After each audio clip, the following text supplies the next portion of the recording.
Icon star Allu Arjun నటించిన Pushpa movie release కు time దగ్గర పడడంతో ఆ మూవీ ప్రొడ్యూసర్స్ దేశవ్యాప్తంగా ప్రమోషన్స్ ప్లాన్ చేశారు. ఈ మేరకు ఇటీవల చెన్నైలో కూడా ఈ నిర్మాతలు ఓ ఈవెంట్ ప్లాన్ చేయగా ఆ ఈవెంట్ కు గెస్ట్ గా విచ్చేసిన మ్యూజిక్ డైరెక్టర్ దేవిశ్రీ ప్రసాద్ గారు పుష్ప నిర్మాతల్ని ఉద్దేశిస్తూ చేసిన వ్యాఖ్యలు ఇప్పుడు ఇండస్ట్రీలో కలకలం రేపాయి. దీంతో పుష్ప మ్యూజిక్ డైరెక్టర్ దేవికి అలాగే ఆ మూవీ ప్రొడ్యూసర్స్ కి మధ్య గొడవైందని, అందుకే దేవి ఆ చెన్నై ఈవెంట్ లో అలా నిస్పృహతో మాట్లాడారని నెట్టింట చర్చ నడుస్తుంది. మరి ఈ వార్తల్లో నిజమెంత? అసలు చెన్నై ఈవెంట్ లో దేవి ఏమన్నాడు వంటి విషయాలు తెలియాలంటే మా ఈ వీడియో ఎండ్ వరకు చూసేయండి. అంతకన్నా ముందు మా ఈ వీడియోని లైక్ చేసి ఛానల్ ని సబ్స్క్రైబ్ చేయండి.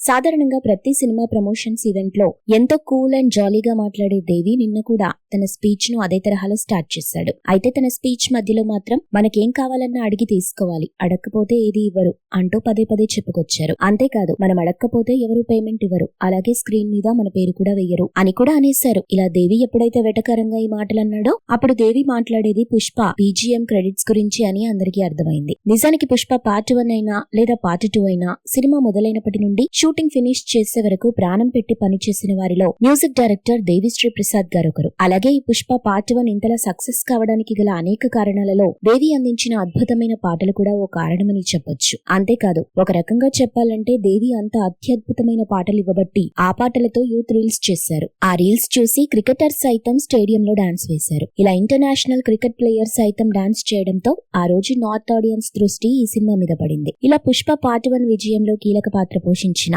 దేవిశ్రీ ప్రసాద్ గారికి Pushpa second part background music కొట్టే అవకాశం ప్రొడ్యూసర్స్ ఇవ్వకపోవడం అందరినీ ఆశ్చర్యానికి గురి చేస్తుంది. అయితే దీనికి కారణం కూడా చిన్న చిన్న కంప్లైంట్సే అని దేవి గారే స్వయంగా నిన్న ఈవెంట్ లో చెప్పుకొచ్చారు. దేవి టైం కి పాట ఇవ్వలేదని, టైం కి BGM ఇవ్వలేదని, టైం కి ప్రోగ్రామ్ కి రాలేదని, ఇలాంటి చిన్న చిన్న కంప్లైంట్స్ కారణంగా పుష్ప 2 కి BGM కొట్టే అవకాశం కాస్త ప్రొడ్యూసర్స్ తమన్కి ఇచ్చేశారని తెలుస్తుంది. మొదట్లో అందరికీ ఈ పుష్ప ప్రాజెక్ట్ లో తమన్ ఎందుకు ఇన్వాల్వ్ అయ్యాడో అర్థం కాలేదు. కొందరు అల్లు అర్జున్ కెరీర్ లోనే ప్రెస్టీజియస్ మూవీ కనుక ఇద్దరు మ్యూజిక్ డైరెక్టర్స్ ని పెట్టుకున్నారేమో అనుకున్నారు. అయితే నిన్న దేవి మాట్లాడిన మాటలకు అసలు కారణం బయటకొచ్చింది. ఏది ఏమైనా ఒకరికి పూర్తి అవగాహన ఉన్న పనిలో మరొకరిని అదనంగా యాడ్ చేస్తే లాభం కన్నా నష్టమే ఎక్కువ జరుగుతుంది. దీనికి తోడు రీసెంట్ టైమ్స్ లో సినిమా హిట్ కావడానికి BGM ఎలాంటి కీ రోల్ ప్లే చేస్తుందో ప్రత్యేకంగా చెప్పనక్కర్లేదు. మరి అలాంటి సిచ్యువేషన్ లో ఇలా లాస్ట్ మూమెంట్ లో దేవిని తీసి ఆ ప్లేస్ లో తమన్ని పెట్టడం వల్ల రేపు సినిమా రిజల్ట్స్ లో ఏదైనా తేడా వస్తుందేమోనని పుష్ప మూవీ లవర్స్ తెగ టెన్షన్ అవుతున్నారు. మీరు ఇలాంటి ఇంట్రెస్టింగ్ మూవీ అప్డేట్స్ మరిన్ని తెలుసుకోవడానికి ఇప్పుడే మా ఛానల్ ని లైక్ చేయండి, ఫాలో చేయండి,